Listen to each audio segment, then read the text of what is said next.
दोस्तों टेंस पढ़ते हैं अपन। दोस्तों टेंस मतलब काल, ये टाइम का ही एक रूप है। दोस्तों काल का मतलब अवधि यानी कि समय के एक पीरियड को दर्शाता है, ये पीरियड ऑफ टाइम डिनोट करता है। दोस्तों टेंस अपना मेनली 3 प्रकार का होता है। पहला प्रेजेंट टेंस यानी कि वर्तमान काल, दूसरा पास्ट टेंस यानी भूतकाल, और तीसरा फ्यूचर टेंस यानी कि भविष्य काल। प्रेजेंट टेंस मतलब प्रेजेंट यानी वर्तमान में जो घटना घटित होती है, वर्तमान में जो कार्य किया जाता है वो प्रेजेंट टेंस होता है। पास्ट टेंस यानी भूतकाल यानी कि गुजरा हुआ समय, जो समय निकल चुका है। और फ्यूचर टेंस मतलब आने वाला समय। दोस्तों प्रेजेंट, पास्ट, फ्यूचर के भी अपने अपने 4 पार्ट्स होते हैं। वो 4 होते हैं, जैसे प्रेजेंट के अगर 4 पार्ट्स देखे जाएं तो आप ये देख सकते हैं प्रेजेंट के 4 पार्ट्स क्या होते हैं। Present indefinite tense, present continuous tense, present perfect tense, present perfect continuous tense. ऐसे ही अगर पास्ट के देखे जाएं तो past indefinite tense, past continuous tense, past perfect tense और पास्ट परफेक्ट कॉन्टिन्यूअस टेंस।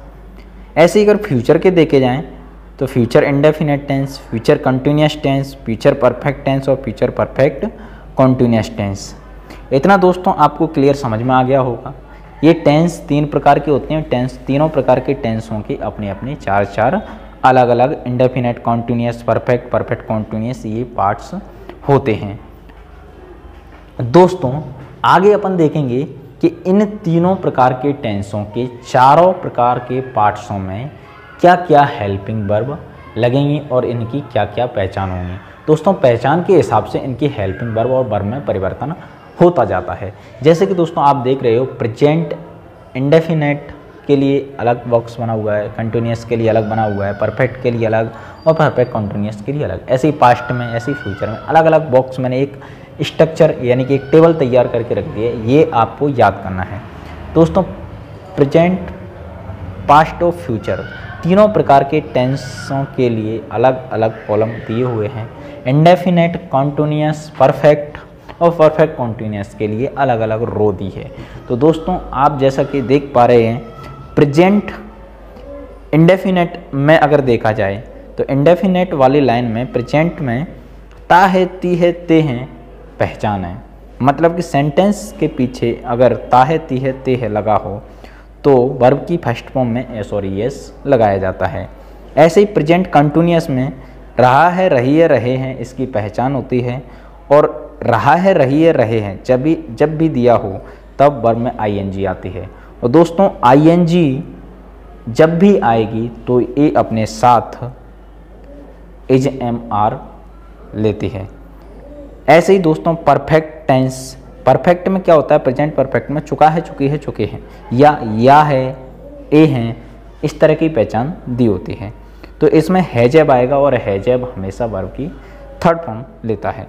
ऐसे ही प्रेजेंट परफेक्ट कॉन्टिन्यूअस यानी कि समय प्लस से रहा है, समय प्लस से रहा है मतलब इसमें टाइम के साथ साथ सेंटेंस में पीछे से रहा है दिया होगा। जैसे मोहन 2 बजे से खेल रहा है, 2 बजे से यानी कि टाइम दे दिया, और रहा है ये भी दिया है यानी कि समय के साथ साथ इसमें रहा है भी दिया है। मतलब परफेक्ट और कॉन्टिन्यूअस का मिक्स दिया हुआ है। तो इसमें परफेक्ट के लिए तो हैज और हैव लग गया और कॉन्टिन्यूअस के लिए वर्ब में आईएनजी आ गया और इसको बीन से जोड़ दिया है दोस्तों, क्योंकि हैज हैव अपने साथ वर्ब की 3rd फॉर्म लेता है और बीन बी की 3rd फॉर्म है। और वर्ब में आईएनजी अपने साथ एजएमआर लेती है, तो एजएमआर भी तो एक बी का रूप है। तो दोस्तों has have plus been plus verb में आईएनजी और समय से पहले समय निश्चित है या अनिश्चित है, इसको दर्शाने के लिए सिंस और फॉर का यूज किया जाता है।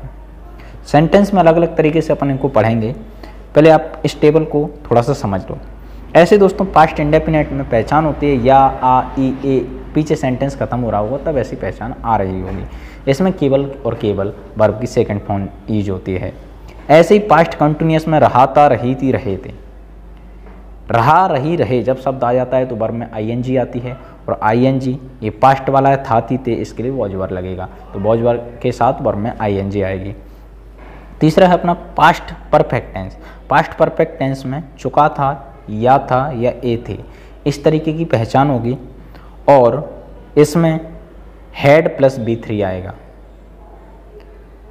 हैजब का सेकंड फॉर्म हैड होता है, इसलिए पास्ट में सेकंड फॉर्म चलती है, इसलिए हैजब का सेकंड फॉर्म हैड और प्लस हैड के साथ वर्ब की थर्ड फॉर्म लगा दी।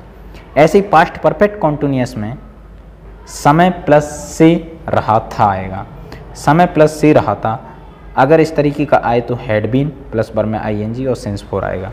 ऐसे ही फ्यूचर इंडेफिनिट टेंस में गागी गे बिल सेल प्लस वर्ब की फर्स्ट फॉर्म आएगा। ऐसे ही फ्यूचर पर कंटिन्यूअस में, फ्यूचर कंटिन्यूअस में रहा होगा, रही होगी, रहे होंगे, ऐसी पहचान आएगी तो will shall plus be plus verb में आईएनजी आएगा।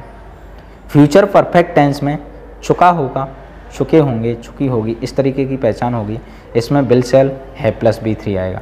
ऐसे फ्यूचर परफेक्ट कंटिन्यूअस टेंस में समय प्लस से रहा होगा, इसमें will shall plus have been plus verb में आईएनजी सिंस फोर आएगा। इतना दोस्तों आपको समझ में आ गया होगा। अब अपन एक नोट पॉइंट देखते हैं। नोट पॉइंट मतलब सामान्यतः जिन हेल्पिंग वर्ब में एस और ईएस लगे होते हैं, सामान्यतः जिन हेल्पिंग वर्ब में एस और ईएस या एस ही बोले अपन अकेला, एस लगा होता है, वे हेल्पिंग वर्ब एक वचनकर्ता यानी सिंगुलर सब्जेक्ट के साथ प्रयोग की जाते हैं। जैसे वर्ब की फर्स्ट में एस और ईएस लगा होगा तो एक वचनकर्ता के साथ आएगा। एज में एस लगा है, एक वचनकर्ता के साथ आता है। वॉज में एस लगा है, एक वचनकर्ता के साथ आता है। जैसे ही हैज में एस लगा है, एक वचनकर्ता के साथ आता है। दूसरा दोस्तों आप देख पा रहे हैं सिंस। सिंस क्या होता है, सिंस कहाँ यूज होता है और फॉर कहाँ यूज होता है, तो इसको समझते हैं। देखिए कि सिंस जो है वो पॉइंट ऑफ टाइम यानी समय का निश्चित बिंदु दर्शाता है। जैसे 2 o'clock मतलब 2 बजे, यानी समय का एक निश्चित बिंदु 2 बजे फिक्स है। मॉर्निंग यानी कि दिन में मॉर्निंग एक बार ही होता है, निश्चित है, फिक्स है। मंडे यानी हफ्ते में मंडे यानी दिन का नाम लिया है, फिक्स है। जनवरी यानी महीने का नाम लिया है, फिक्स है। 1997 साल का नाम लिया है, फिक्स है। यानी कि कोई निश्चित चीज़ हो उसके लिए सेंस लगता है, इनके आगे सेंस लगेगा। फॉर पीरियड ऑफ टाइम यानी अनिश्चित अवधि को दर्शाता है। जैसे 2 hours यानी 2 घंटे, कौन से 2 घंटे, फिक्स नहीं है। 4 day 4 दिन, कौन से 4 दिन, साल में बहुत सारे दिन होते हैं, महीने में बहुत सारे दिन होते हैं, तो इसका मतलब कौन से 4 दिन इसका पता नहीं है, इसलिए ये फिक्स नहीं है। 5 years दुनिया में जाने कितनी साल होती हैं, ये तो निश्चित नहीं है। 5 years 5 साल कौन सी साल, इसलिए इसके आगे फॉर लगेगा। लॉन्ग टाइम लंबा समय, लंबा समय तो बहुत लंबा हो सकता है, कौन सा समय पता ही नहीं, तो इसके लिए फॉर लगेगा। ऐसे सम टाइम यानी कुछ समय, कुछ समय कौन सा कुछ समय, फिक्स नहीं है, इसलिए इसके आगे क्या लगेगा दोस्तों, फॉर लगेगा। ये अपना सेंटेंस का बेसिक तरीका हो गया। अब आगे अपन present indefinite tense, present continuous tense, present perfect tense, present perfect continuous tense, ऐसे ही पास्ट के फ्यूचर के सारे पढ़ेंगे।